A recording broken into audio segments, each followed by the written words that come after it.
시청자 여러분 안녕하십니까? 뉴스 현장 시작합니다.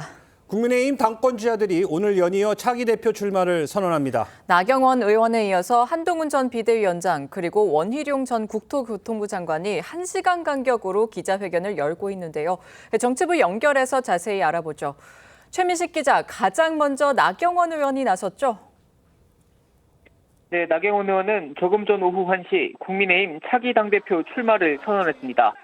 나 의원은 반드시 보수 재집권에 성공해야 한다면서 수도권에서 5선에 성공한 자신의 경험을 쏟아붓겠다고 했습니다. 특히 자신이 계파에 속해 있지 않아 통합과 균형의 적임자라고 강조했습니다. 계파가 없어 앙금도 없다며 윤석열 정부를 성공시킬 수 있고 대권 주자를 빛나게 할 수 있는 적임자라고 주장했습니다. 한동훈 전 비상대책위원장의 기자회견은 잠시 뒤 시작될 예정입니다. 건강한 당정 관계와 당 체질 개선에 대한 견해를 밝힐 것으로 보입니다. 원 전 장관은 회견에서 어떤 전략을 담았나요? 네, 원 전 장관은 지난 20일 전당대회 출마 결심을 알리면서 당과 정부가 한마음 한뜻으로 변화와 개혁을 이뤄내야 한다고 밝혔는데요. 오늘도 거대 야당을 상대하기 위해선 정부와 여당이 하나가 되는 게 무엇보다 중요하다고 강조할 예정입니다. 또 다른 당권 주자인 윤상현 의원은 지난 21일 자신의 지역구인 인천 용현시장에서 출마를 선언했습니다. 윤 의원은 자신이 보수의 적통이라며 당의 쇄신을 강조했습니다. 국민의힘은 내일과 모레 후보자 등록을 받고 다음 달 23일 대표와 최고위원을 선출할 전당대회를 개최합니다. 지금까지 정치부에서 전해드렸습니다. 네, 한동훈 전 위원장의 당대표 출마 선언 잠시 후 시작이 됩니다. 직접 들어보고 전문가와 함께 자세히 짚어보도록 하겠습니다. 이현정 문화일보 논설위원, 윤기찬 국민의힘 법률위 부위원장, 장윤미 민주당 법률위 부위원장, 여선웅 전 청와대 선임행정관 나오셨습니다. 안녕하세요. 네, 안녕하세요. 예. 네, 주제 바로 보시죠. 오후 1시에 나경원 의원의 출마 선언이 있었고 한동훈 전 위원장의 출마 선언이 곧 시작되려고 합니다. 거물급 인사들이 한 날 한 장소에서 기자회견을 여는 거 좀 상당히 이례적인 것 같은데요. 그렇죠. 그러니까 뭐 1시, 2시, 3시 사실 오늘 기자들이 되게 바쁜 날입니다. 예. 왜냐하면 이제 기자회견 하시는 모습만 보이는데 사실 기자회견 하고 난 다음에 이제 장소를 옮겨서 일물일답을 또 하게 돼 있거든요. 맞아요. 그러면 1시간 안에 거의 끝나고 또 한 사람이 시작되고 이렇게 릴레이로 이제 시작되는 것 같습니다. 네. 아무래도 시간을 이렇게 잡은 것은 극적인 효과를 좀 높이겠다는 것과 함께 예. 서로 어떤 비교 효과를 좀 더 높이겠다 이런 또 전략이 숨어 있는 것 같아요. 오늘 3명의 지금 당권주자들이 주장하는 것과 또 기반 등등이 보면 조금씩 차이가 나지 않습니까? 예. 그러니까 자신의 어떤 이 상황들을 좀 극대화시키는 좀 전략들이 있는 것 같아요. 네. 이제 그런 면에서 좀 전에 이제 나경원 지금 의원이 일단 기자회견 했고 지금 이제 아마 한동훈 전 비대위원장이 이제 곧 할 거고요. 예. 그다음에 3시부터는 이제 원희룡 전 장관이 이제 할 텐데 나름대로 3명의 어떤 그 당내의 어떤 바라보는 거 상당히 좀 다를 것 같습니다. 네, 한동훈 전 위원장의 이 당대표 출마 선언 지금 시작되는 것 같은데 바로 좀 보여드리겠습니다.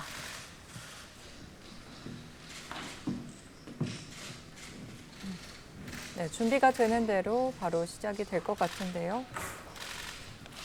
상당히 좀 비장한 표정을 보이고 있습니다.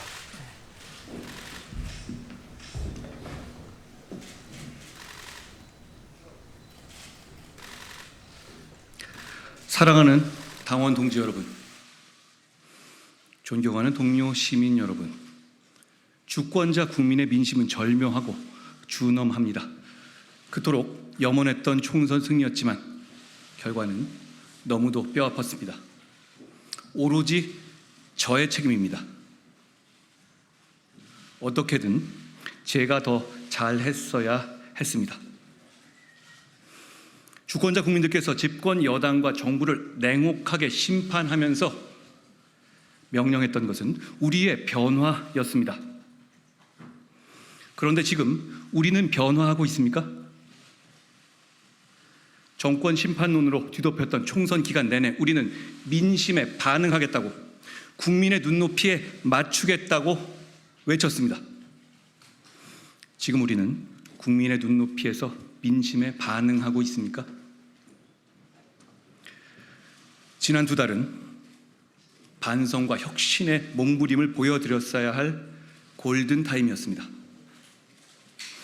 그런데 우리는 국민의 요구에 묵묵부답 오히려 퇴보하는 모습만을 보여드렸습니다. 국민들께서는 우리에게 마치 갈라파고스에 사는 사람들 같다, 심판받은 사람들이 맞느냐, 심지어 이긴 사람처럼 행동하고 있다는 말씀까지 하십니다. 거대 야당의 상임위 독식, 입법 독주, 일극 체제의 완성을 민심이 강하게 제지하지 않고 있습니다. 우리를 향해서 너희 국민의힘은 더 혼나봐야 한다는 국민의 심판이 계속되고 있기 때문입니다. 국민의 눈높이에 맞추라는 명령에 우리는 응해야 합니다. 지금의 위기를 극복하고 절박한 상황을 희망으로 바꿔야 합니다. 지난 2달간 복귀와 성찰의 시간을 보내면서 이런 국민의 준엄한 요구를 생각했습니다. 고심 끝에 저는 오랫동안 정치에 복귀하지 않겠다는 생각을 바꿨습니다.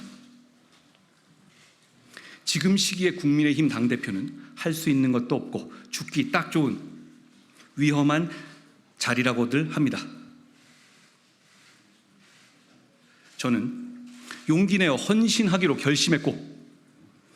결심했으니 주저하지 않겠습니다.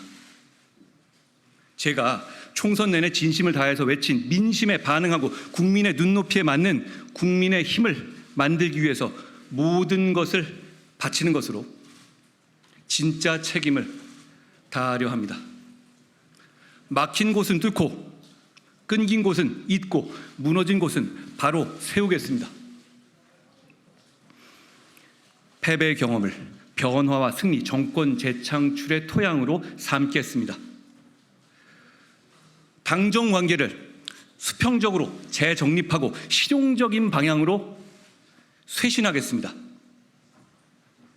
보수 정치를 혁신적으로 재건하겠습니다. 그리고 국민의힘을 대한민국의 지속 가능한 성장을 이끄는 정당으로 만들겠습니다. 첫째, 당정관계를 수평적으로 재정립하고 실용적으로 쇄신하겠습니다. 지난 2년간 9번이나 집권 여당의 리더가 바뀌었습니다.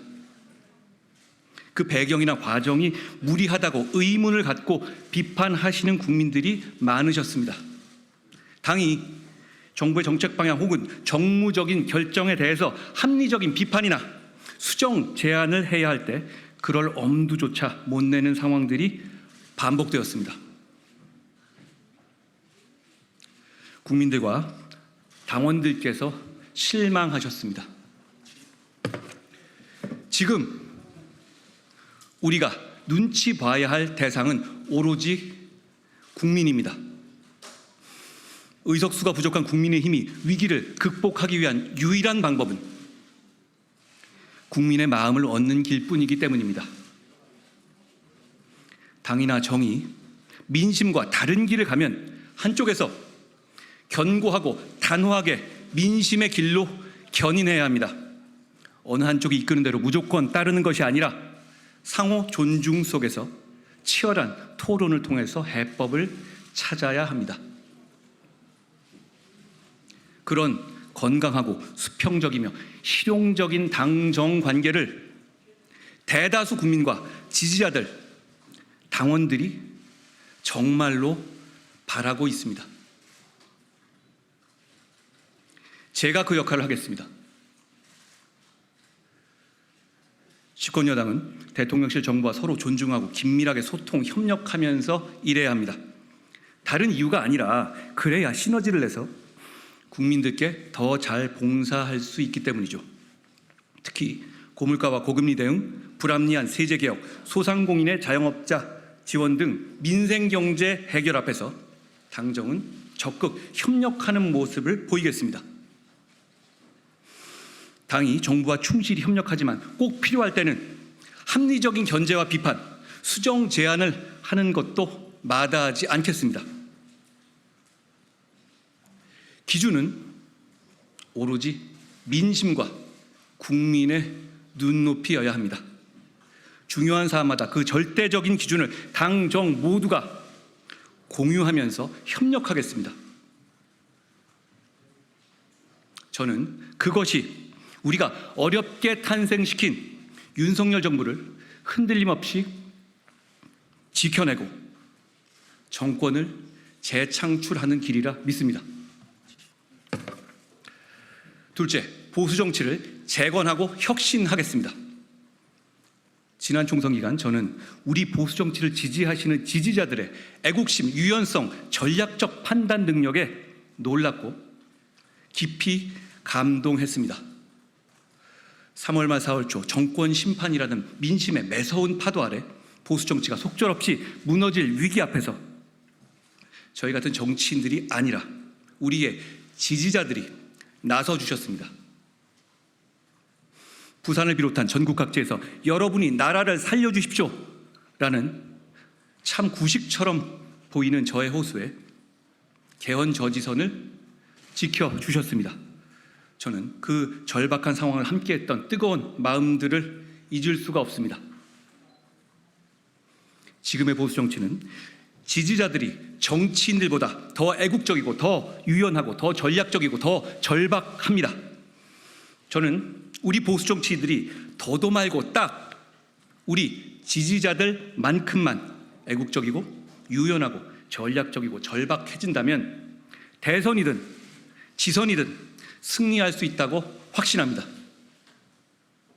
제가 생각하는 보수 정치의 재건과 혁신은 보수의 정치인들이 지지자들만큼 훌륭해질 수 있는 시스템을 만들자는 것입니다. 그러기 위해서 우선 지역 현장 중심의 풀뿌리 정치 시스템을 갖춰야 합니다.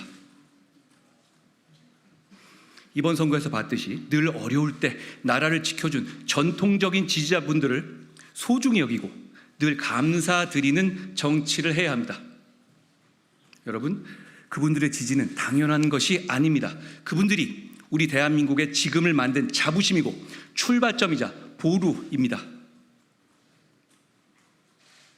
동시에 중도, 청년, 수도권 정치를 향한 확장이 없이는 우리 당의 미래가 없다는 것을 모든 당원과 지지자들이 알고 계실 겁니다.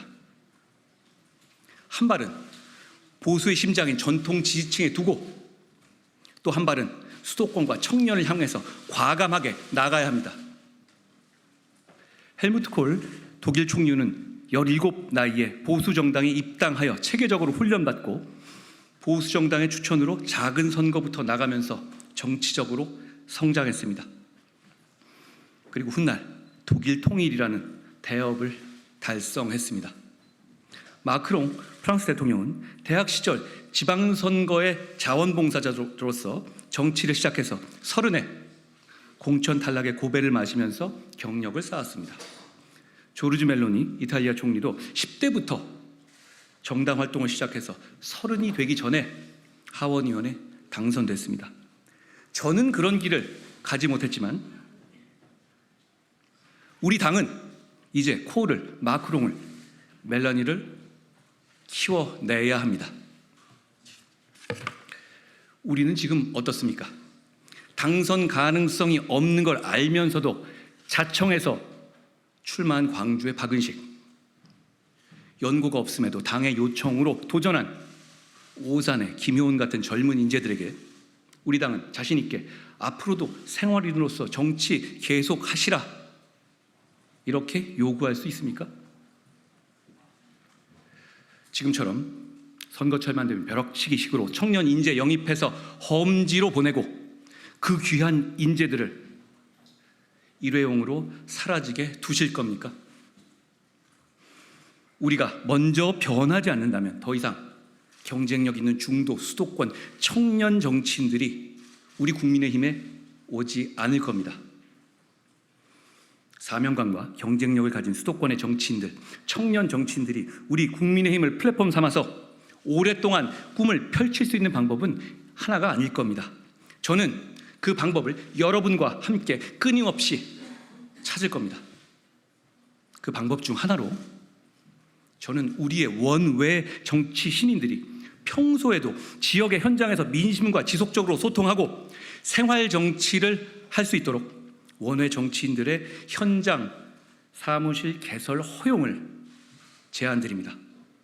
다행히 선관위와 민주당은 이미 찬성하고 있으니 우리만 결심하면 됩니다. 20년 전 차떼기 사건을 계기로 지구당이 폐지된 것을 이유로 이런 현장 사무실의 지역 밀착 정치가 부패를 부활시킬지도 모른다고 우려하시는 분도 계십니다. 저는 당시에 차떼기 사건을 직접 밝혀냈고 누구보다 정치인의 부패에 대한 국민 여러분의 단호한 생각에 공감합니다. 그러나 20년 동안 세상이 변했고 회계는 얼마든지 투명하게 감시할 수 있습니다. 오히려 지금 시점에서는 혈세로 선거 보조금, 정당 보조금 더 받겠다고 의원을 구워주는 편법을 근절하는 것이 더 시대에 맞는 반부패 과제라고 생각합니다.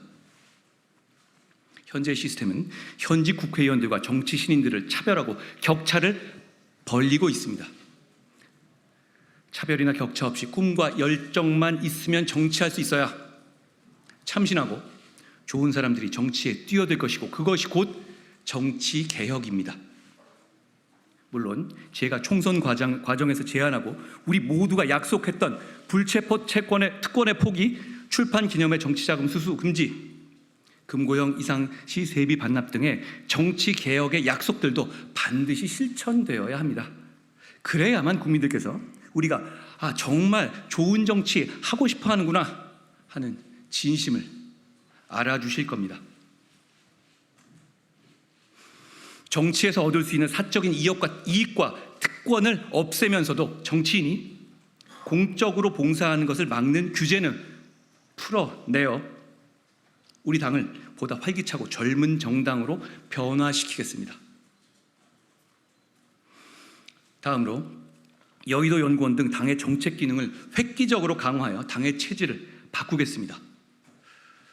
국민의힘이 과거의 성과를 지금의 시대에 맞게 보완하고 버릴 것은 버리고 수정할 것은 정교하게 수정하여 정책 중심의 유능한 보수정당으로 다시 태어나기 위해서는 우리 당의 정책 역량을 대폭 강화해야 합니다. 이를 위해서 우리 여의도 연구원을 명실상부한 싱크탱크로 재탄생시키겠습니다.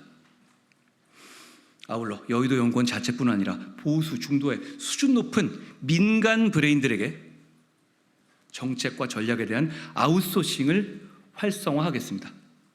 그것이 우리의 정책과 전략이 더 유연해지는 것을 도울 뿐만 아니라 보수나 중도의 정책 전문가들이나 전략 전문가들과의 선순환 생태계를 만드는 출발점이 될 수 있을 겁니다. 여러분, 우리의 상대는 이미 오래전부터 그렇게 하고 있지 않습니까? 여러분, 우리에겐 108명의 일당 100 국회의원들도 있지만 사실 지금 같은 구도면 일당 100까지는 필요 없고 한 일당 2 정도면 되겠죠. 어려운 선거에서 처절하게 분투하면서 값진 경험을 쌓은 163명의 걸출한 원외 당협위원장들이 있습니다. 탄탄한 실력의 지방자치위원들이 있고 뛰어난 역량의 보좌진들이 있고 당의 기둥인 당뇨들이 있습니다. 이들이 정책위와 여연과 연계해서 각자의 전문성을 키우고 자신의 이름을 걸고 제대로 정책 역량을 발휘할 수 있도록 평가와 보상 체계를 마련하겠습니다. 나아가 우리 국민의힘의 정치의 저변을 끊임없이 확대해야 합니다. 지금처럼 선거 때만 반짝 저변 확대를 시도해서는 선거에서 이길 수 없습니다. 제가 지향하는 보수의 핵심 가치는 자유롭고 공정한 경쟁을 장려하고 불필요한 규제를 없앰과 동시에 경쟁의 룰 준수를 보장하며 경쟁에 탈락하거나 참여하지 않는 사람에게도 인간적인 삶을 보장하는 것에 있습니다. 거기에 국가 안보에 대한 확고한 생각과 범죄로부터 국민을 보호하겠다는 강력한 의지는 기본이겠죠.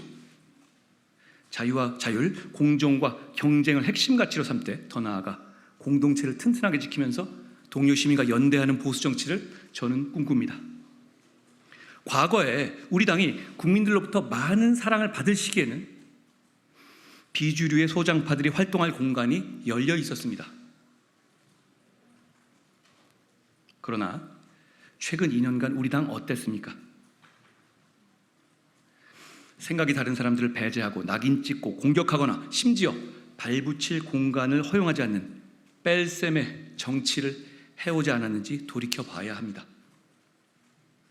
우리를 찍어주었던 국민들을 하나 둘씩 등 돌리게 했고 상처받게 했습니다. 지난 2022년 대선에서 1639만 명의 유권자들이 우리 당을 선택해 주셨습니다. 이번 총선에서는 1318만 명의 유권자들이 우리 당을 선택해 주셨습니다. 잃어버린 320만 명의 마음을 되돌리기 위해서 노력하겠습니다. 지난 대선 당시 우리 국민의힘을 선택해 주셨던 분들은 단일한 생각을 가진 하나의 균질한 지지층이 아니었습니다.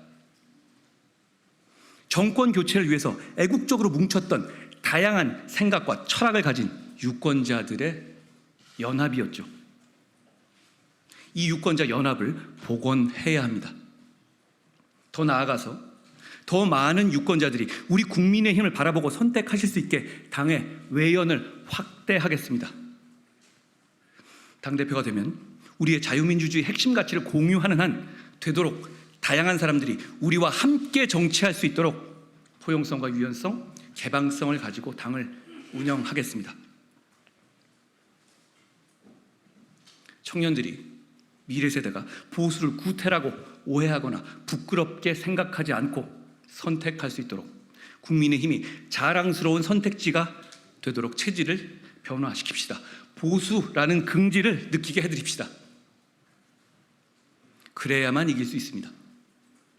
그러면 이길 수 있습니다. 셋째, 대한민국의 지속 가능한 성장을 이끌겠습니다. 2024년의 대한민국은 안으로 인구 구조의 변화, 그리고 그로 인한 의료 건보 재정, 국민연금, 지방 소멸, 국방 등 사회 각 분야 시스템의 지속 가능성 문제에 직면해 있습니다. 밖으로는 첨단 산업 및 기술, 패권 경쟁과 공급망 재편, 디지털 전환을 넘어선 에너지와 AI 전환 한동훈 시대를 전 맞고 비대위원장의 당대표 출마 선언을 하고 우리 있는데요. 정치권의 자, 이런 일단은 뭐 시대적 당정관계 과제에 수평적 대한 재정립, 뭐 실용적으로 쇄신하겠다, 또 보수 정치의 재건 이런 많은 이야기를 하고 있는데, 자, 일단 오늘 첫 시작이 모든 책임은 이번 총선의 책임은 자기한테 있다. 시작부터 약간 본인을 먼저 반성하면서 시작을 했습니다.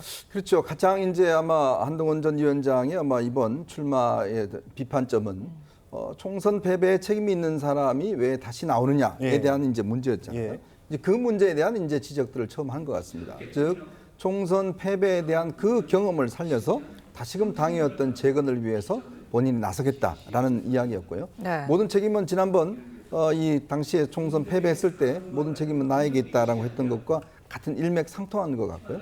아마 가장 핵심은 이제 수평적 당정 관계를 만들겠다 이런 부분 예. 같습니다. 예. 이건 아마 가장 관심은 이제 그동안 윤석열 대통령과의 관계 이 문제일 것인데 실적으로 전략적 어떤 면에서 보면 이제 관계를 형성하겠다는 거죠.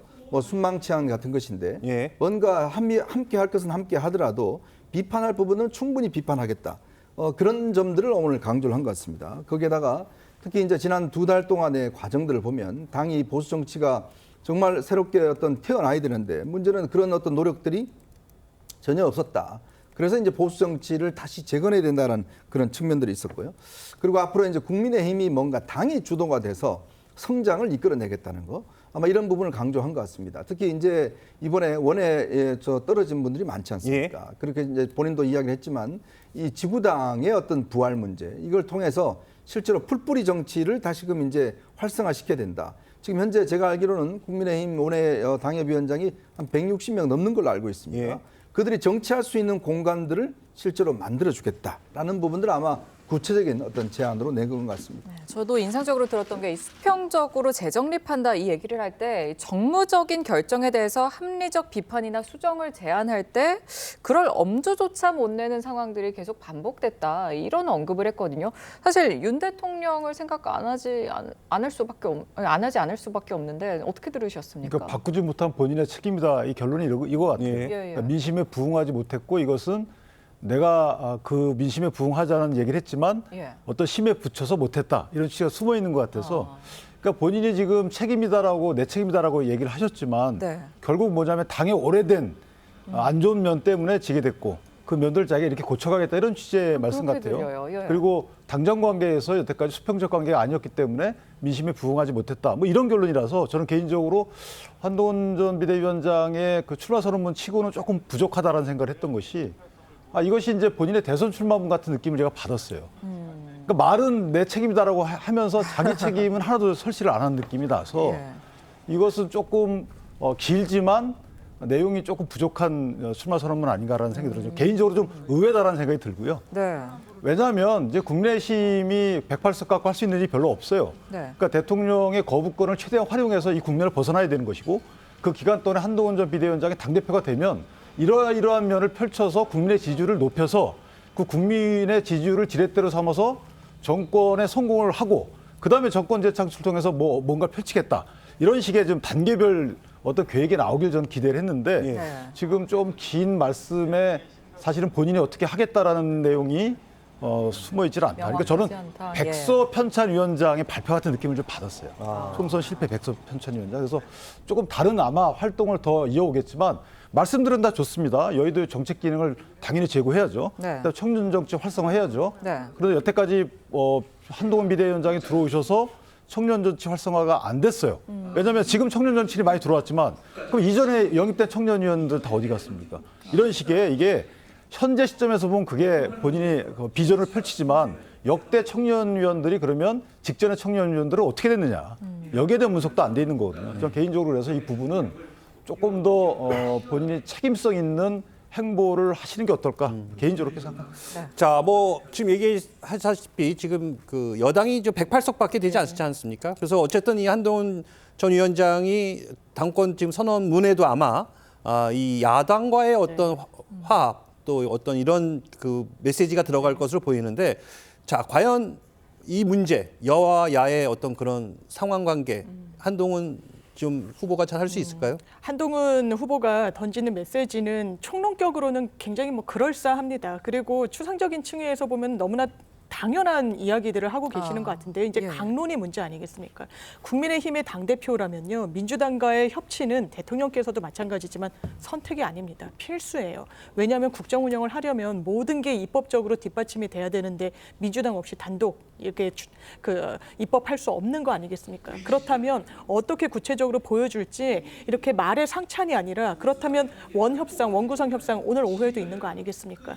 11석과 관련해서 이미 이제 원구성이 됐고 나머지 상임위 7석에 대해서 국민의힘이 들어와야 될 겁니다. 거기에 대해서는 어떻게 할 것인지 또 국민들이 많이 바라고 있는 이런 최상병 특검과 관련해서 입장 분명히 내야 될 것입니다. 어쨌든 당정 관계를 건전하고 그리고 수평적으로 재정립하겠다라고 한다면 국민 눈높이에서 이런 관계 설정이 된다는 게 전제 아니겠습니까? 그렇다면 한동훈 위원장이 말만 그렇게 하는 것이 아니라 당위만 언급하는 것이 아니라 정말 국민 눈높이에서 민주당과 협치하면서 그런 부분과 관련해서도 대통령을 설득해낼 수 있을 것인지 김건희 여사 특검도 마찬가지입니다. 아마 그런 강론이 채워져야 오늘의 이 선언문이 실질적으로 다가가게 될 겁니다. 네, 지금 두 분 말씀하신 게 부족한 좀 아쉬운 부분들이 많다. 다 아는 이야기 아니냐 좀 지적을 해주셨는데 명확한 방안을 좀 내놨으면 한다. 이런 아쉬움들이 있어요. 어떻게 보셨어요? 맞습니다. 저도 총평부터 말씀드리면은 네. 바로 1시간 직전에 나경원 후보께서 이제 출마 선언문을 말씀하셨는데 두 분 것만 비교하다 보면은 저는 나경원 의원 찍을 것 같아요. 일단 뭐 개인적인 네, 의견이니까. 개인적으로. 네. 두 분 것만 보면은. 그러니까 이제 한동훈 전 비대위원장의 뭔가 이 메시지에 임팩트가 없고 그리고 윤기찬 위원장이 말씀하신 대로 계속 총선 내용에 대한 뭐 비평 뭐 이런 부분밖에 없거든요. 그러니까 본인이 어떻게 하겠다는 메시지가 되게 약하게 들린다. 이런 말씀을 또 드리고 싶고, 그리고 또 하나는 지금 본인께서 이제 거의 상당 부분 원외 정치인들 많이 뭐 중도 수도권 그리고 청년 정당 이런 정당을 만들기 위해서 힘을 쏟겠다 이런 이야기를 하셨는데, 지금 한동훈 비대위원장이 같이 이제 러닝메이트로 출마하는 청년 뭐 최고위원 후보 중에 진정호 의원이 있는데, 저는 본인께서 금방 그 출마 선언문 내에 뭐 김영훈, 오산 출마자 같은 경우를 언급을 했는데, 그런 분들 뭐 이번에 총선에 출마했지만 떨어진 수도권 원외 청년 후보자들을 원외 그 청년 최고위원으로 같이 러닝메이트를 삼았으면은 본인의 지금 총선 출마, 그러니까 당대표 출마 선언문에 엄청나게 힘을 받을 텐데, 그러니까 말과 행동이 약간 좀 다른 모습을 보여서 이 부분에도 역시도 뭐 그 선거 기간 동안에 뭔가 더 약간 실효적인 뭔가 이 조치들이나 정치적인 액션이 좀 필요하지 않을까 이런 생각을 가집니다. 지금 말씀하신 것처럼 러닝메이트 살펴보면요. 한동훈 전 위원장은 장동혁, 박정훈, 진종호 의원을 최고위원 러닝메이트로 내세웠습니다. 이 세 명을 내세운 이유가 뭘까요? 일단 이제 원내가 아무래도 이제 지금 현재 좀 약한 부분이 있다 보니까요. 장동혁 의원이나 박정훈 의원은 지금 원내지 않습니까? 네. 그런 면에서 이제 원내 어떤 부분들을 보강한다는 차원에서 일단 장동혁 의원과 이제 사무총장을 했기 때문에, 네. 그다음에 이제 박정훈 의원도 이제 서울 지역에 지금 이번에 선출된 의원이니까 이제 그런 측면을 정한 것 같고요. 그다음에 이제 지금 이제 청년 최고위원 이야기를 하시는데, 이게 청년 최고위원이 45세 이하여야 됩니다. 자, 그러다 보니까 아까도 말씀하신 분들이 있는데, 실제로 이제 하려고 했던 분들이 대부분 다 45세 이상이어서 실제로 이제 원내에서 이제 진종호 의원을 지금 이제 선정을 한 것이거든요. 그리고 아무래도 이제 당 대표가 되면 이 최고위원을 안정적으로 이끌어 가야 되죠. 왜냐하면 예전에 아마 기억나시겠지만 이준석 대표가 있을 때 최고위원회가 집단 사퇴하고 뭐 이런 일이 벌어졌지 않습니까? 그리고 또 이제 그 본인이 지명할 수 있는 최고위원 몫이 있습니다. 아마 그런 걸로 이제 여러 가지 어떤 최고위원의 안정성을 일단 이제 하려고 하는 의도인 것 같은데, 아무래도 이제 지금 한동훈 위원장의 어떤 포커스는 당내에도 어떤 중요하지만 실제로 이제 2026년이 되면 지방선거가 있지 않습니까? 그러면 국민의힘이 이 현재 지금 제가 알기로는 거의 이제 지방 조직이나 경기도 이런 밑바닥 조직들이 거의 붕괴된 걸로 알고 있어요. 이제 그런 것들을 회복 없이는 아무리 위에서 좋은 이야기 해봤자 실질적으로 어떤 선거에서 성과를 내기는 어렵습니다. 자, 그러다 보니 오늘 부분에서 이제 강조가 된 것은, 풀뿌리 정치 이야기한 것은, 예전에는 집권 여당 그러면 자유총연맹이나 뭐 관변단체나 이런 게 많아 있었잖아요. 근데 지금 하나도 없어졌어요. 그러니까 이제 경기도 같은 경우는 이 민주당이 오랫동안 국회의원 하면서 그런 게 없어졌기 때문에 이제 그런 부분들을 실질적으로 어떤 부활시키거나 강화시키지 않으면 미래가 없다라는 아주 현실적인 이야기를 하고 있는 거거든요. 이제 그런 면에서 이제 앞으로 한동훈이의 포커스를 맞출 부분은 결국 이제 수도권, 청년들 또 이런 여성에 대한 부분들 뭐 이런 부분들을 앞으로 맞추면서 실질적으로 어떤 조직을 가동할 수 있는 그런 정당으로 만들어내겠다, 아마 그런 취지인 것 같습니다. 사실 오늘 세 분께서 조금 명확한 방안이 필요하면 좋겠다라는 지적을 해주셨거든요. 어떻게 들으셨어요? 근데 그건 아마 이제 앞으로 어떤 구체적인 부분이 있을 텐데, 저는 오히려 명확한 부분이라는 게 뭐냐면 지금 사실은 명확한 부분 이게 많이 내봤자 별 소용이 없어요. 제일 중요한 국민들이 보시기에는, 그러면 과연 그러면 이번 선거에서 핵심적인 패배 원인이었던 대통령실의 어떤 엇박자, 그다음에 어떤 당과의 관계, 좀 전에 이야기했지만 지금 9명이나 바뀌었잖아요. 당대표가. 이런 근본적인 문제를 해결하지 않고 아무리 세부적인 안을 내봤자 무슨 소용이 있겠습니까? 바로 그 부분들을 오늘 지적한 거예요. 이 자리에서 낼 건 아니에요. 그렇죠. 왜냐하면 이제 그런 부분들은 앞으로 이제 작은 분 실천해 나갈 문제지만 가장 핵심적인, 즉 대통령실과 당과의 관계를 어떻게 재설정할 것인가, 이 부분에 대한 이야기가 가장 먼저 나온 것도 이 부분이 수정되지 않으면 사실상 국민의 지지를 받기는 어렵다는 그런 판단이 있는 것 같습니다. 그러니까 어쨌든 이 후보들 가운데 유일하게 좀 당정 관계의 어떤 재정립 이런 얘기를 했습니다. 또 그 한동훈 전 위원장 같은 경우는 뭐 청년, 또 수도권, 또 중도 지지층 확보 이런 거에 좀 주력하는 것 같은데, 자, 이게 과연 전략적으로 좀 성공할 수 있을까요? 효과가 큰 전략이죠. 그러니까 저는 개인적으로 한동훈 전 비대위원장이 뭐 일정 대세론이 있기 때문에 조금 더 포용적인 선언문을 낼 줄 알았어요. 당정 관계가 문제 있다는 거 누구나 다 알죠. 그것을 어떤 방식으로 이걸 고쳐갈 것인지에 대해서는 다 고민하고 있어요. 그런데 당정 관계를 수평적 당정 관계를 정립하겠다. 그다음에 실용적 쇄신하겠다. 이렇게 공중전을 해서 진영을 나누게 되면요, 한동훈 전 비대위원장 입장에서 가장 손쉬운 선거운동을 할 수 있어요. 그다음에 뭐 수도권 중도층 청년들을 공략하게 되면 손쉬운 선거운동이죠. 그러나 앙금이 남는다는 겁니다. 그리고 대통령과의 관계를 우려하는 또 다른 여러 당원들의 우려를 불식시킬 수 없다는 거예요. 저는 개인적으로 그래서 당원들의 우려를 불식시키는 선언문이 나올 줄 알았어요. 이것을 애둘러서 표현하는, 예를 들면 대통령과의 관계 등은 정책적 위주로 해서 좀 잘 설득해 나가겠다라든가 이런 거하고 재정립하겠다, 그다음에 보수당을 쇄신하겠다, 이런 것들은 기존에 있던 당원들의 우려를 불식시킬 수 없는 거기 때문에 제가 한동훈 전 비대위원장을 위해서 이런 조언을 드리는 거예요. 그거 다 압니다. 알고 다 누군가한테 다 기대를 하고 있어요. 예. 근데 선언문에 담는 것보다는 조금 더 소프트하게 그것을 이어나가는 것이 맞아 보이고, 또 하나는 이제 이렇게 되면요, 한동훈 전 비대위원장이 모든 시계는 대선 출마에 맞춰져서 있다라고 당원들이 오판할 수가 있어요. 그렇기 때문에 한동훈 전 비대위원장이 애써 피하려고 하는 본인의 대권 출마를 위해서 이 전당대회를 출마하는 게 아닌가, 이런 또 우려에 대해서도 이게 논란이 증폭될 우려가 있기 때문에 조금 아쉬운 선언문이었다 이렇게 생각합니다. 알겠습니다. 나경원 의원은요, 이보다 한 위원장보다 1시간 앞서 출마 선언을 했는데요. 그 내용도 한번 직접 듣고 오시죠.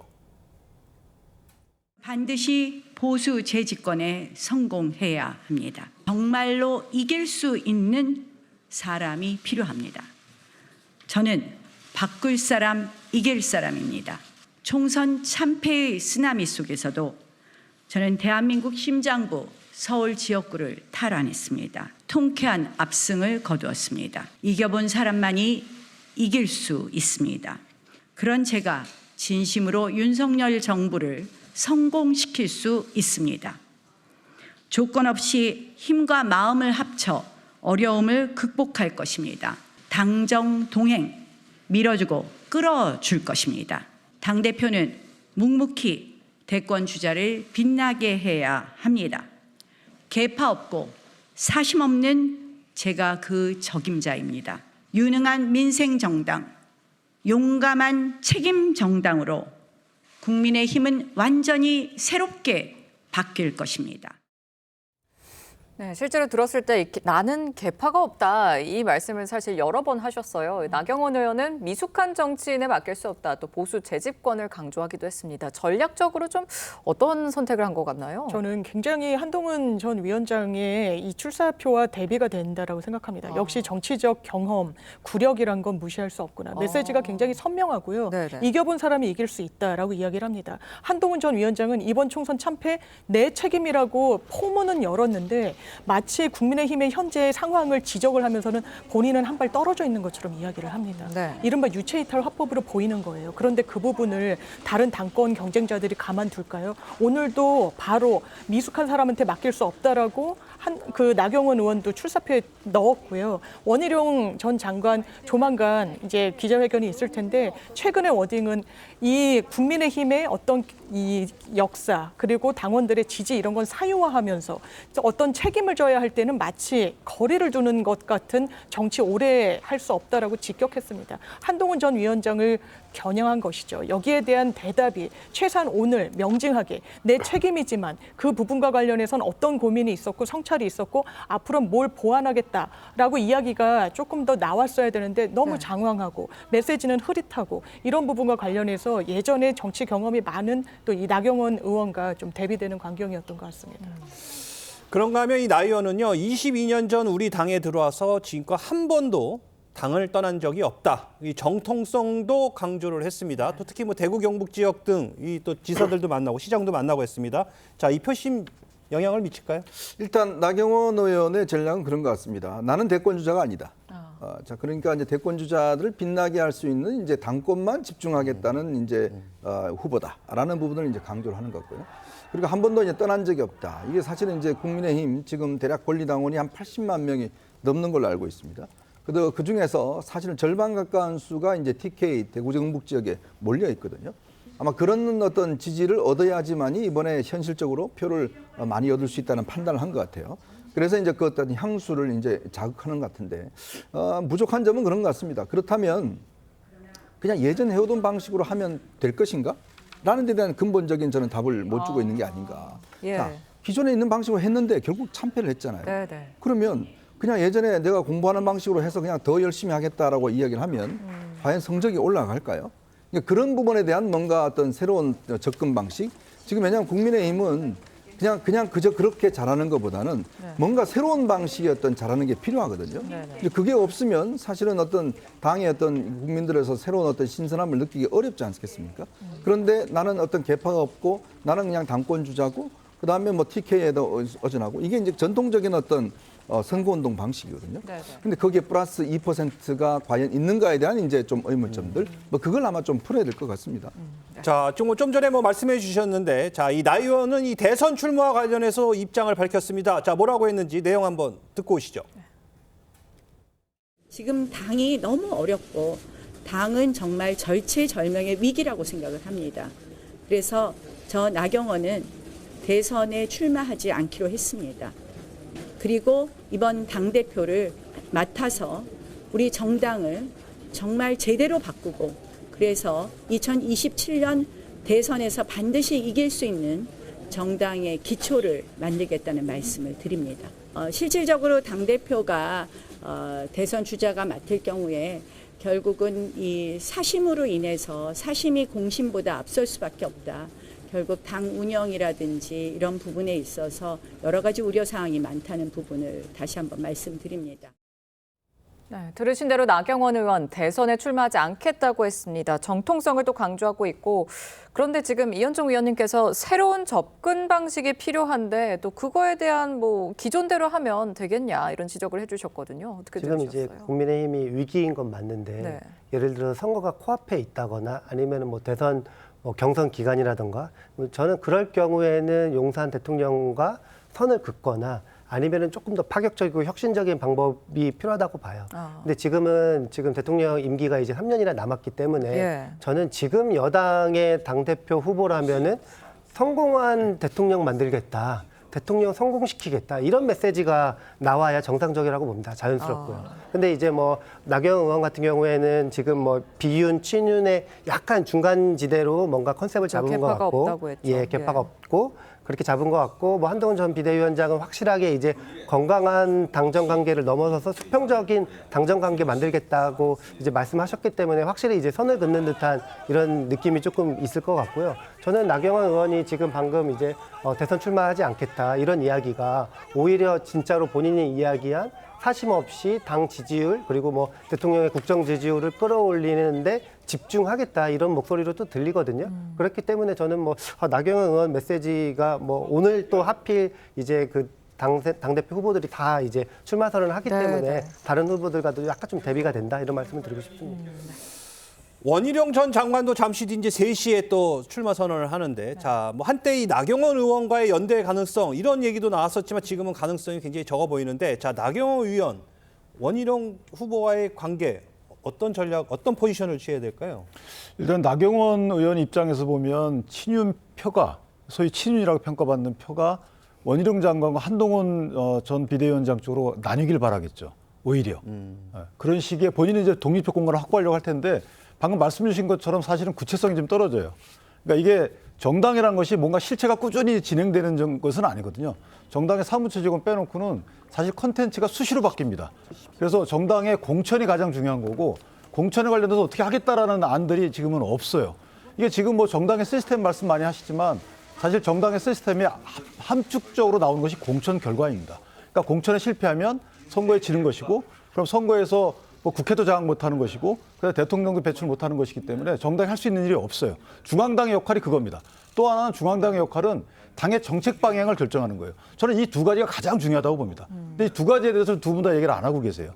어떻게 뭐 지지율을 높이겠다. 지금 당장 선거가 있지 않잖아요. 이제 제가 기대하는 것은 자 2년간에 그럼 당을 어떻게 바꿀 것인가에 대해서 당을 국민적 지지를 어떻게 끌어올릴 것인가. 만약에 한 6개월 후에 선거가 있으면 거기에 맞춰서 해야 되겠죠. 그런데 지금 그렇지 않은 상황에서 너무 선거 유죄 말씀들을 하시고 계시기 때문에 저는 약간 조금 더 구체성 있는 말씀들 그리고 중앙당이 반드시 해야 되는 부분들 공천을 앞으로 어떻게 할 것인지 그다음에 정책 방향을 어떻게 할 것인지 이런 것들에 대해서 말씀들이 좀 따라줬으면 좋겠다. 알겠습니다. 자, 또 다른 이 당권 주자죠. 바로 윤상원 의원은요. 오늘 SNS를 통해 대통령과 당이 갈등하면 안 된다 이렇게 주장을 했는데 결국엔 이 말은 한 전 위원장을 향한 견제구로 봐야 될까요? 그렇게 봐야 될 것 같습니다. 한 전 위원장이 오늘 출마 선언문에도 첫째, 둘째, 셋째 이런 형식으로 이제 이야기를 담아냈는데요. 첫째가 당정 관계를 쇄신하겠다는 거예요. 그러면서 지금까지 당대표가 아주 이상한 이유로 계속해서 교체됐던 그런 사례, 누가 봐도 윤석열 대통령을 사실상 직격한 겁니다. 원만한 당정 관계 운영과 관련해서는 뭔가 껄끄러울 수밖에 없겠다라는 당원들한테 신호가 가다한 것 같습니다. 지금 국민의힘 당원 분포를 보면요. TK, PK가 40%가 넘습니다. 지금 한동훈 전 위원장의 캠프에 눈에 띄는 중진 이런 TK 의원들 잘 보이지 않는 것 같습니다. 이게 당원, 당내 선거에서는 한계로 지금 노출될 수밖에 없는 국면을 이 지금 윤상현 의원이 사실상 정확하게 지적을 한 측면이 있다라고 보여지는 부분이 있고요. 앞으로도 이 부분과 관련해서 더 다른 주자들의 견제 있을 것이고 현실적인 부분은 이 주 윤석열 대통령의 임기가 3년 가까이 남았다는 겁니다. 그 상황에서 원희룡 장관 같은 경우에는 원팀, 원픽 굉장히 명징하게 이야기를 하고 있단 말이에요. 그런데 마찰음을 오히려 노출시킴으로 인해서 당원들 마음을 가져올 수 있었을까? 오늘 그 첫 메시지로는 좀 부족했던 것 같습니다. 지금 또 저희가 속보로 전해지고 있는데 한동훈 전 비대위원장이 국민의힘 해병대원 특검법 반대할 수 없다 이런 멘트들이 좀 나온 것 같아요. 이건 좀 예상을 하셨습니까? 그러니까 이제 뭔가 어떤 이 아까도 말씀하셨지만 그 특검법에 어떤 있는 이제 여러 가지 어떤 독소 조항들 있지 않습니까? 실제로 이제 공수처 수사를 하고 있고 또 대통령도 이제 공수처 수사 이후에 미진하다면 이제 받을 수 있겠다라는 이야기를 했죠. 그러니까 그런 부분에 대한 즉 아까 이야기했지만 그 전제가 민심에 뭔가 반응하는 그런 정당이 되겠다라는 것은 분명히 이제 현재 어떤 현재 가지고 있는 어떤 입장과는 조금 차이가 있는 부분입니다. 그나마 한동훈식 이제 당 개혁을 어떻게 가져갈 것인지 또 수평적 당 관계를 어떻게 가져갈 것인지 그런 부분이거든요.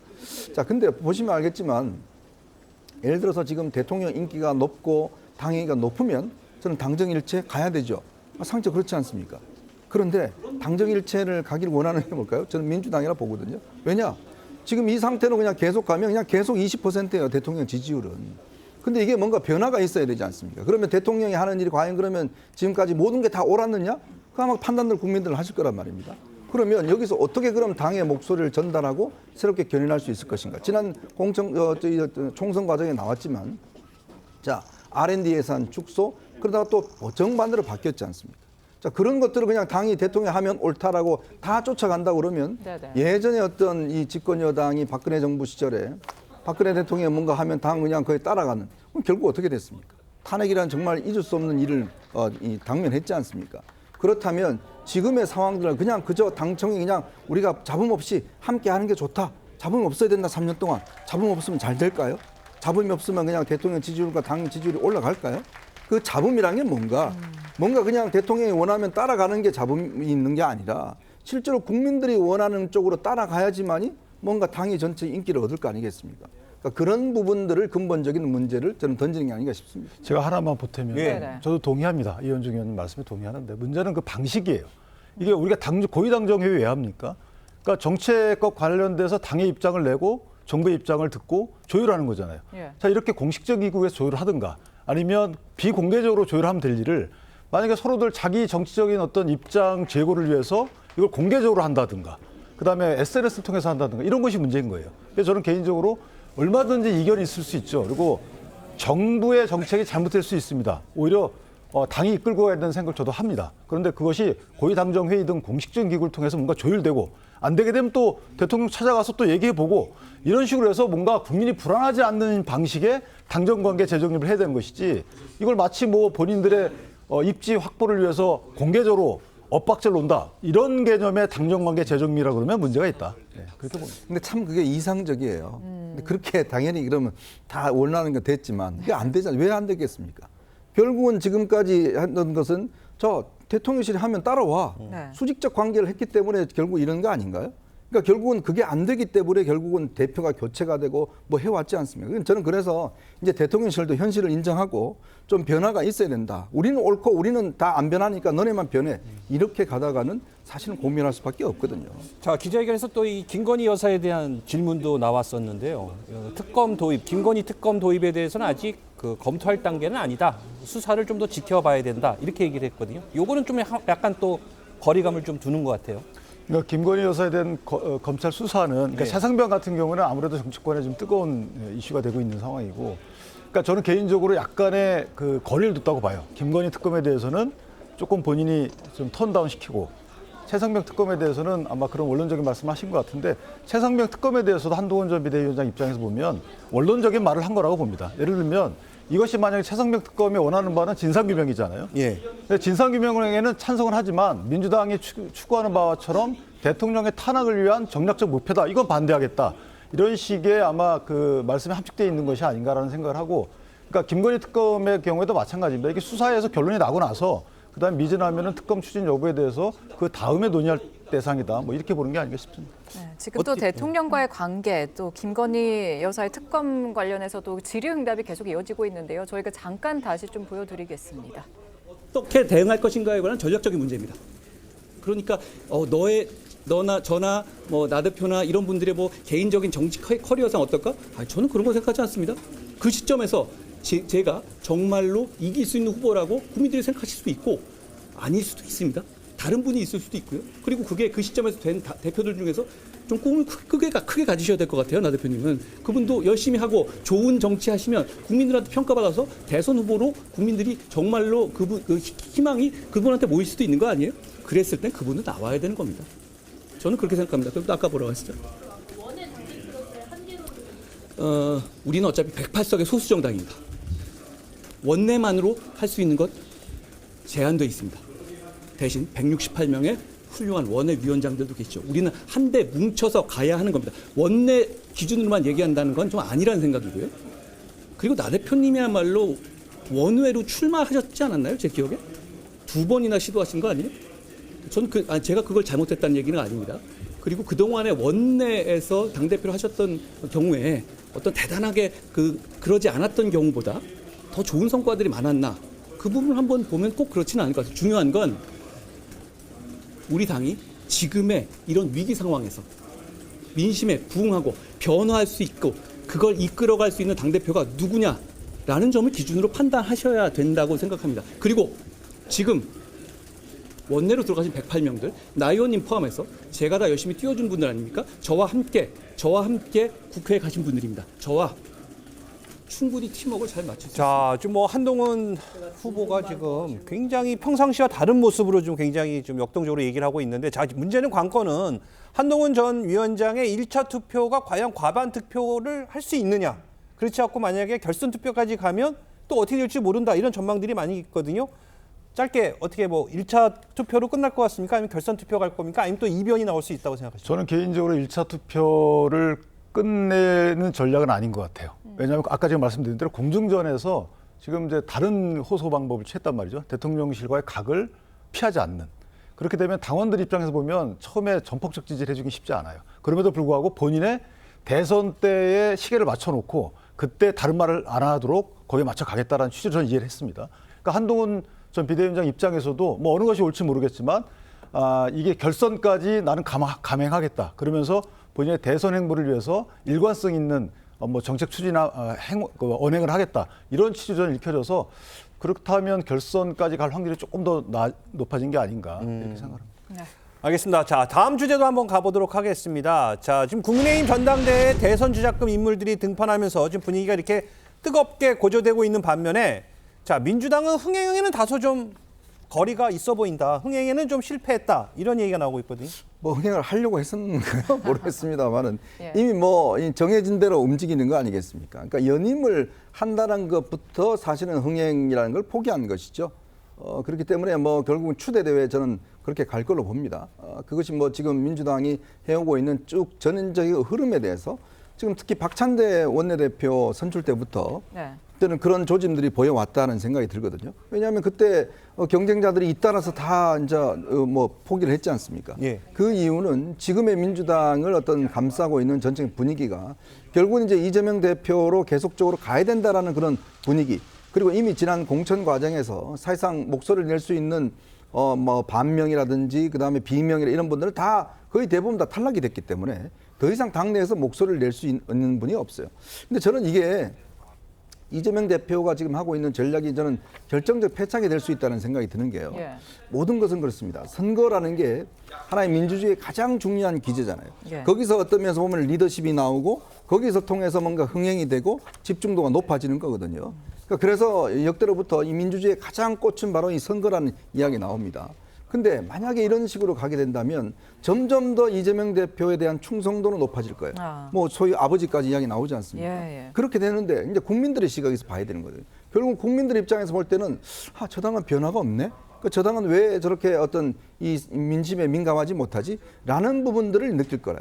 그러니까 결국은 소탐대실이다. 결국은 일단 경쟁을 없앰으로 해서 좀 더 나을 수 있는 어떤 확장성, 이거를 잃어버린 게 아닌가 하는 게 저는 굉장히 우려스러운 부분입니다. 예. 네, 실제로 국민의힘에 비해서 전당대회에 대한 좀 관심이 좀 비교적 떨어지는 거 아닌가 이런 지적들이 나오는데 지금 당권 레이스에서 이재명 대표의 경쟁자로 박용진 전 의원이나 이인영 의원이 거론되고 있기는 합니다.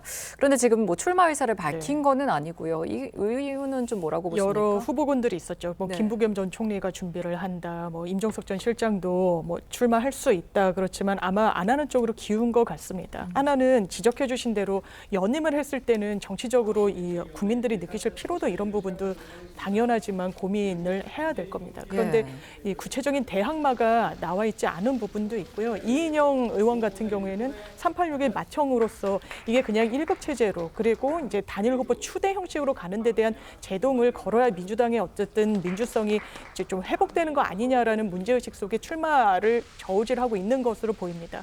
다만 민주당 내에서는 그리고 국민들 보시기에는 지금 이 정부의 어떤 무능, 무기력을 지금 이재명 대표 체제의 민주당이 좀 메워주고 있다라는 인식이 좀 강한 것 같습니다. 국민연금 이슈도 사실 집권 여당 뭐 했습니까? 오히려 보수 언론에서도 수권 정당인 민주당 보고 갈 수밖에 없다라고 합니다. 그리고 대통령의 공약인 어떤 종부세 같은 것도 기재위 열어서 공무원들 불러서 최근에 논의했는데 국민의힘 의원들 출석하지 않았습니다. 그런 부분과 관련해서 이재명 대표가 어떤 현안에 대해서 정확한 문제의식을 드러내고 하겠다고 하는 부분과 관련한 어떤 소구력도 분명히 높은 것 같습니다. 자, 이재명 대표와 경쟁에 나서는 도전자가 없는 상황. 자, 과연 이 상황이 민주당에 득이 되겠습니까? 실이 되겠습니까? 어떻게 전망하십니까? 저는 이게 민주당을 어떻게 이해하시면 되냐면은 약간 조기에 약간 대선 후보가 약간 이재명으로 벌써 정해진 게 아닌가. 그러니까 예를 들면은 이제 뭐 기간이 많아서 대선 후보 잠정들끼리 경쟁하는 그 기간이 없어지고 이재명으로 됐기 때문에 지금 민주당에서는 이재명 지키기, 뭐 예를 들면은 이재명 대표를 중심으로 약간 똘똘 뭉쳐서 가자 이런 분위기가 확실하게 이제 높은 것 같고요. 그게 뭐 그런 이유 중에 하나가 저는 뭐 여권에서 이재명 대표에 대한 뭐 사법적인 이런 뭐 비판과 공격들 이런 것들이 이제 너무 세기 때문에 오히려 이재명 중심으로 똘똘 뭉치는 효과가 낳고 있다 보여지고 또 하나는 뭐 이재명 대표가 이재명의 이름으로 총선을 치렀는데 역대급 야당 성적 중에 가장 좋은 성적을 뭐 올렸기 때문에 뭐 민주당 안에서는 일 너무 잘한다. 한 번 더 감독 한 번 더 시켜주자. 뭐 이런 분위기가 팽배한 것 같습니다. 근데 이제 제가 민주당이 어떻게 성장해 왔는가 오랫동안 지켜봤거든요. 민주당이 성장해 지금 민주라는 이름을 항상 넣었습니다. 그 이유가 뭐냐면 민주당은 선거를 통해서 성장해 온 정당이에요. 70년대에 김대중, 김영삼, 이철승 아주 치열한 벌였지 않습니까? 그리고 그 이후에도 보면 노무현 당시 대통령 될 때도 보면 결국 광주에서의 어떤 지금 정말 돌풍적인 인기 이걸 통해서 대선 후보가 나왔습니다. 그게 대선으로 이어졌죠. 그러니까 민주당은 항상 이 선거라는 폭발적인 힘을 가지고 성장해온 정당이에요. 반면에 지금 국민의힘 같은 경우는 전신을 보면 대부분 체육관 선거였습니다. 그러니까 정해져 있었어요. 자, 그러다가 이제 어떤 면에서 보면 당이 굉장히 어떤 축소가 되어 왔거든요. 근데 문제는 지금 오히려 민주당은 그 민주성을 잃어버리고 있는 게 아닌가. 그리고 오히려 국민의힘은 또 이제 반대로 지금 선거를 벌이고 있는 게 아닌가. 그런 이제 지적들이 있는 거거든요. 정말 이번에 보면 이재명 대표가 지금 이제 기존의 민주당과는 전혀 다른 행보를 보이거든요. 기존의 민주당이 이뤄왔던 여러 가지 당헌 당규를 다 없애버렸습니다. 자, 그러면서 이제 어떤 일국체제가 되어버렸잖아요. 정말 이번에 민주당에 지지하는 분들과 민주당이 고민해야 될 것은 왜 민주당의 민주가 없어져 가는지, 왜 선거가 없어져 가는지 이 부분은 굉장히 심각하게 바라봐야 됩니다. 자기들이 가지고 있는 장점들이 점점 없어지고 있다는 것은 저는 굉장한 빨간불이 들어오고 있는 것이다 이렇게 보고 있습니다. 민주당 8.18 전당대회 출마를 위해 이재명 대표가 언제 대표직을 또 사퇴할 것이냐 이것도 하나의 관심사입니다. 자, 시기를 뭐 저울질하고 있다 이렇게 지금 알려지고 있는데 그 배경은 뭔가요? 지금 원내 상황 때문인 것 같습니다. 원내 상황이요? 예, 원래는 이번 주 중엔 당대표직을 내려놔야 되고 그것이 계속 지연이 되면 너무 당대표였다가 본인이 또 출마를 하니까 절차적인 부분과 관련해서도 문제의식이 생길 수 있기 때문에 이재명 대표로서도 빨리 당직자로, 그러니까 당대표직에서는 내려오는 게 맞는데 지금 원구성도 제대로 되고 있지 못하고 어떤 그 국민의힘과의 대립과 그리고 계속 시시각각 변하는 이런 원내 상황의 총사령탑으로서 좀 본인이 책임을 지고 마무리해야 되는 일정들이 많이 있기 때문에 아마 사퇴 시기가 늦어지는 것 같지만 이르면 내일 정도에 사퇴할 것으로 보입니다. 네, 대표직 사퇴가 초읽기에 들어간 건 좀 분명해 보이는데 어떻게 지금 지금 당 안팎에서도 비판이 나올 가능성도 있어 보이거든요. 어떻게 전망을 하십니까? 네. 이재명 대표는 이제 명분 쌓기죠. 사실 본인이 사퇴를 하게 되면 출마를 결심했다라고 신문들이 읽을 것이고 하기 때문에 아마 추대 분위기가 되는 그 상황을 찾아서 아마 그 출마 선언을 할 것 같은데 사퇴하고 문제는 이재명 대표가 저렇게 스스로 출마할 수 있는 분위기를 만드는 게 중요한 게 아니고 지금 이재명 대표의 포스트를 키우지 않는 게 문제인 것이죠. 그러니까 대안부제론을 끝까지 가져가려고 하는 거예요. 어떤 사법적 리스크가 현실화돼도 예컨대 뭐 위증교사 부분이 1심에서 판결 나오거나 공직선거법 위반이 1심에서 판결 나오게 되면 사실은 큰 당내에 소용돌이가 있을 겁니다. 그런 것들을 헤쳐나갈 때 대안부제론을 아마 펼치실 거예요. 그러기 위해서는 다른 사람들이 기웃거릴 수 없는 상황을 만들어야 되거든요. 그런 차원이기 때문에 민주당의 앞날보다는 본인의 앞날을 위해서 지금 대안부제론 명분을 만들기에 전념하고 계시다. 저는 이렇게 평가합니다. 알겠습니다. 강민구 민주당 최고위원이 이재명 대표가 민주당의 아버지라고 해서 또 논란이 커졌는데요. 이재명 대표도 불편하다는 입장을 보였다고 합니다. 강민구 민주당 최고위원의 발언과 함께 들어보시죠. 더불어민주당의 아버지는 이재명 대표님이십니다.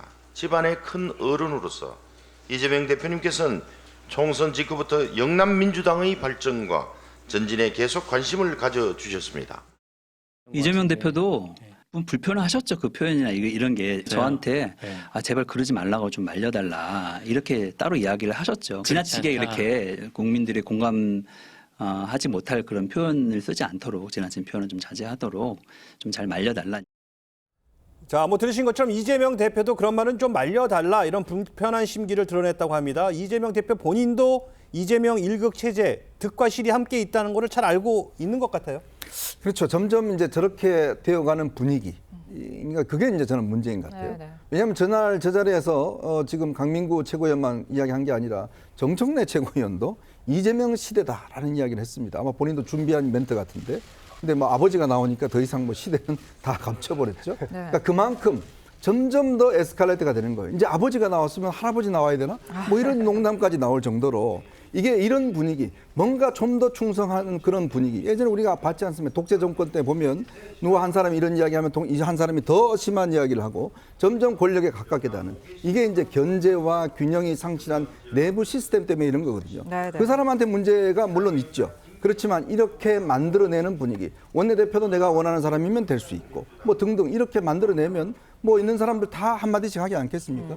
결국 이런 어떤 분위기가 저는 가장 큰 문제다라는 생각이 듭니다. 네, 지금 지적해 주신 대로 이재명 1극 체제, 이게 민주당의 어떤 득과 실이 될까요?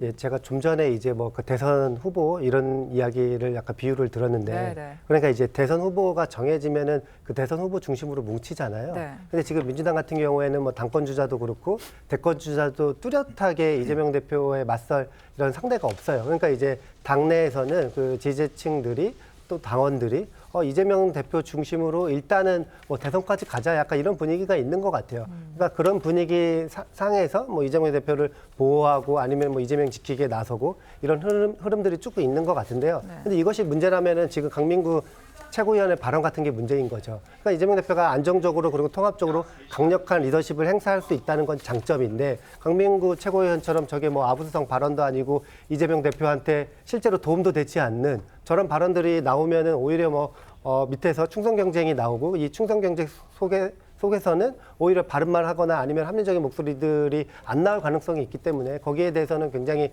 약간 조금 뭐 심각한 이렇게 뭐 부정적인 영향이 있다 이 정도로 말씀드릴 수 있을 것 같습니다. 지금 원희룡 전 장관도 준비를 하고 있는 것으로 보이는데요. 저희가 바로 또 이어서 보여드리고요. 원 전 장관이 지난 20일에 전당대회 출마 결심을 알리면서 이때 또 한 말이 있습니다. 지금 바로 시작하네요. 들어보시죠. 안녕하십니까, 원희룡입니다.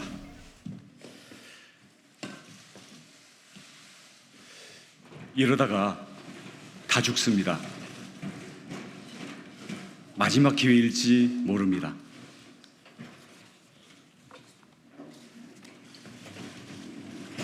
저 반성합니다. 저와 당이 부족한 탓에 국민의 선택을 받지 못했습니다. 여당 선거인데 대통령을 설득하지 못했습니다. 지난 2년간 무엇을 잘못했고 남은 3년간 무엇을 잘해야 하는지 국민들께 설명하지 못했습니다.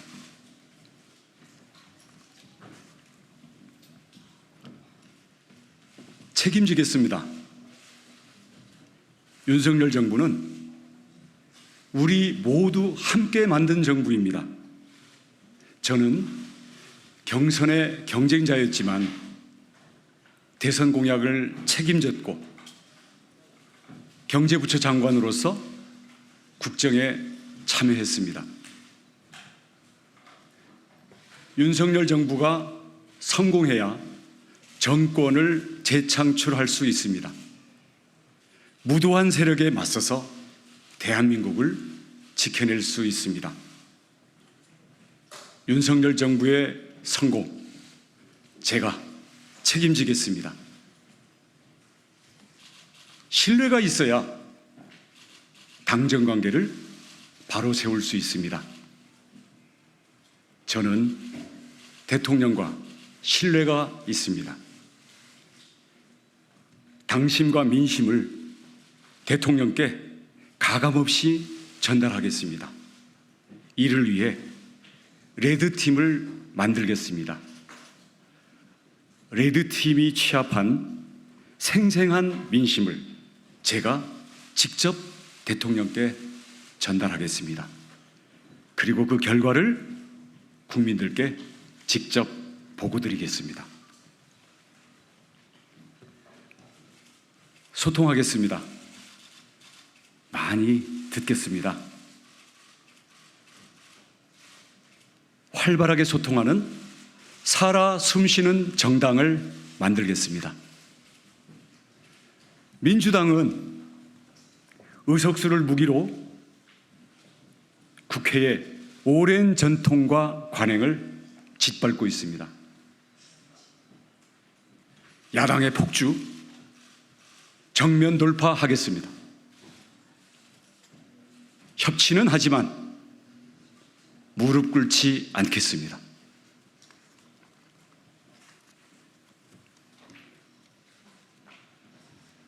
원팀이 되어야 합니다. 108석으로는 다 똘똘 뭉쳐도 버겁습니다. 우리는 모두 동지입니다. 이 길로 가야만 윤석열 정부 성공하고 정권 재창출 할 수 있습니다. 저는 확신합니다. 우리는 반드시 이길 수 있습니다. 감사합니다.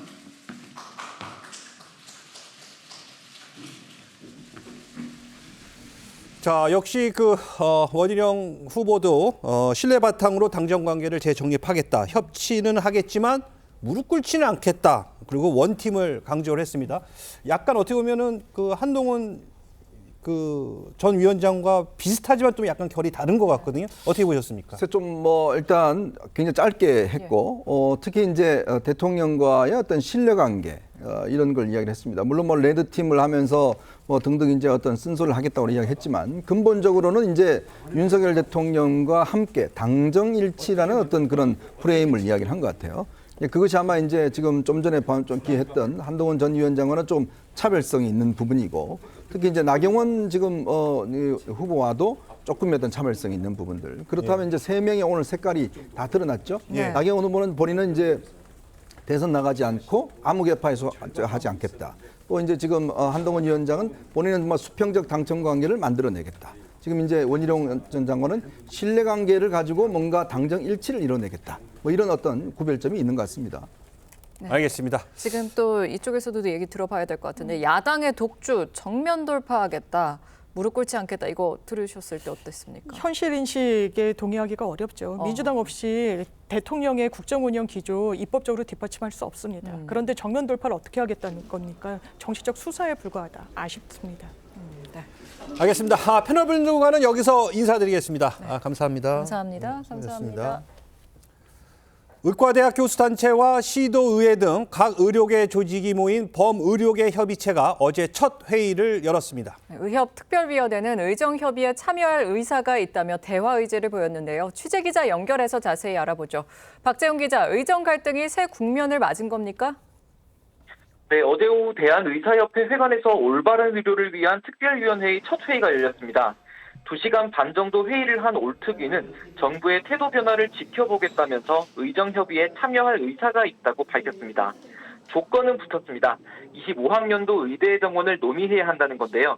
최창민 전국 의대교수 비대위원장은 전공의들은 정원에 대한 결정이 나지 않으면 돌아오지 않는다면서 정부가 의대 정원 규모를 건드리지 않는다고 하면 다시 처음으로 돌아가는 거라고 했습니다.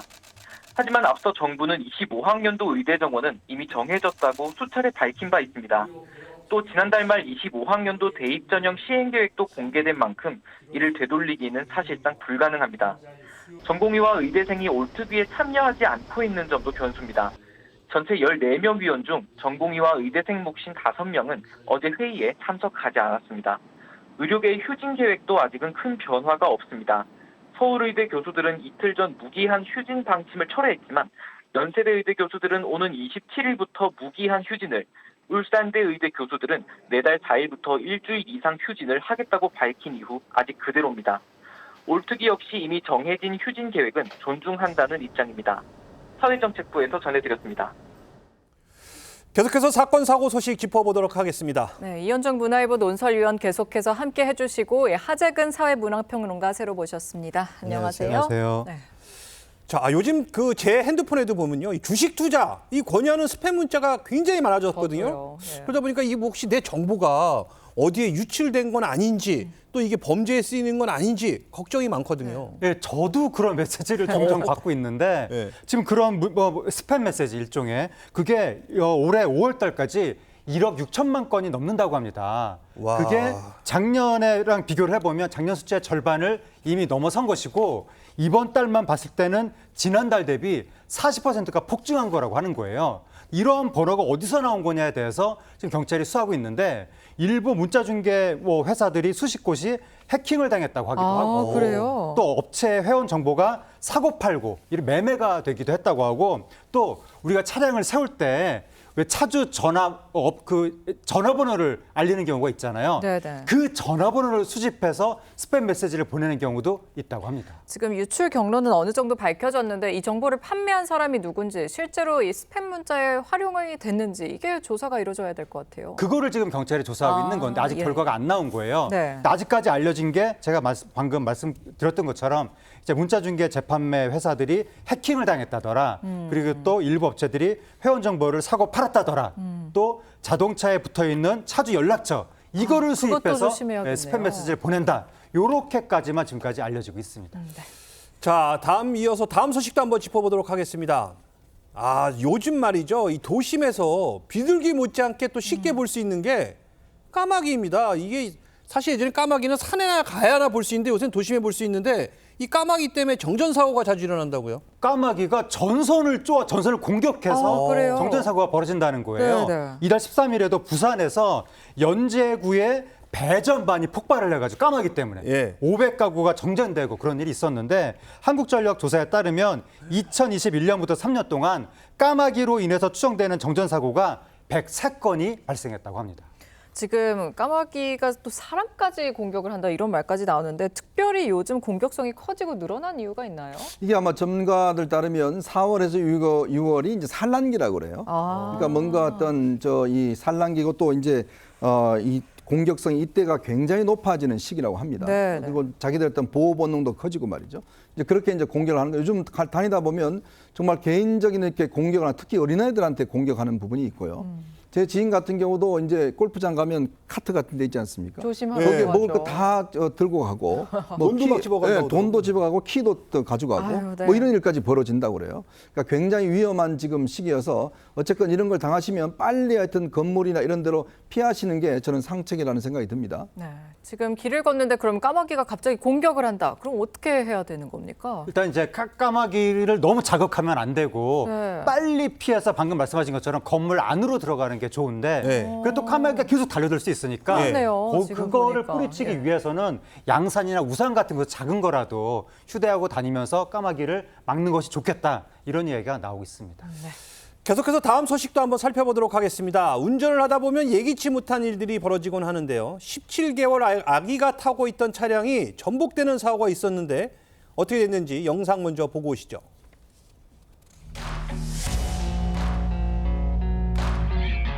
엄마가 부릉부릉 막 가고 있지.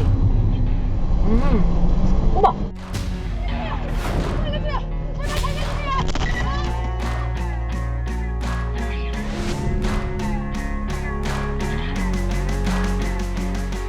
살려주세요. 살려주세요. 우리 애기 살려주세요.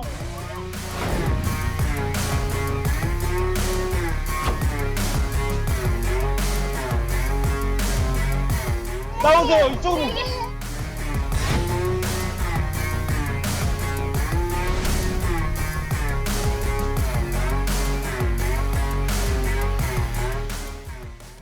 자, 보신 것처럼 이 17개월이면 아직 많이 어리잖아요. 정말 순식간에 사고가 일어났는데 아이도 그렇고 엄마도 많이 놀랐을 것 같은데 그래도 시민들의 이런 발빠른 구조 덕분에 크게 안 다치고 모두 다 구조됐다고요. 네, 저 17개월 아기의 엄마가 네. 인터넷에 글을 올리면서 알려진 사건인데 서울 독립문역 사거리에서 정차해 있었는데 그냥 뒤에서 갑자기 이유 없이 다른 차가 들이받은 거예요. 예. 그래요? 그 자동차 몇 바퀴 굴렀다고 합니다. 그리고 넘어져 있었는데 그때 아기 엄마가 우리 아기 살려주세요 하고 소리를 치니까 길을 가던 사람들이 너나 할 것 없이 한 10여 명이 달라붙은 거예요. 넘어진 차를 사람들이 힘으로 밀어서 바로 세운 겁니다.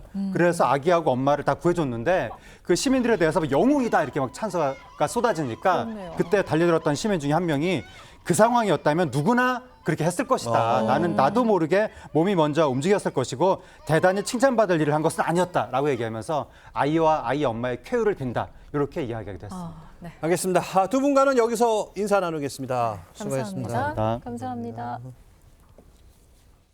호우특보까지 내려지며 강한 비가 내렸던 제주는 현재 소강 상태에 접어들었습니다만 아직 전국 곳곳에 비구름이 지나며 5mm 미만의 비가 조금 더 내리겠습니다. 오늘 늦은 오후부터는 강원 지역부터 비가 다시 시작돼 밤사이 전국으로 비가 확대되겠습니다. 내일까지 예상되는 강수량은 중부지방에 5에서 40mm, 남부지방은 5에서 20mm의 비가 내리겠습니다. 오늘 수도권과 강원도에는 바람이 강하게 불겠습니다. 초속 15m 이상의 강풍이 불겠습니다. 오늘 한낮 기온 어제보다 4도에서 7도 정도 높겠습니다. 서울이 31도, 대전과 광주 29도, 대구 31도 예상됩니다. 이번 주는 다시 30도 안팎의 무더위가 이어지겠고요. 수요일에는 남부지방과 제주에 비가 내리겠습니다. 날씨였습니다. 6월 23일 TV조선 뉴스 현장은 여기까지입니다. 함께 해주신 여러분 고맙습니다.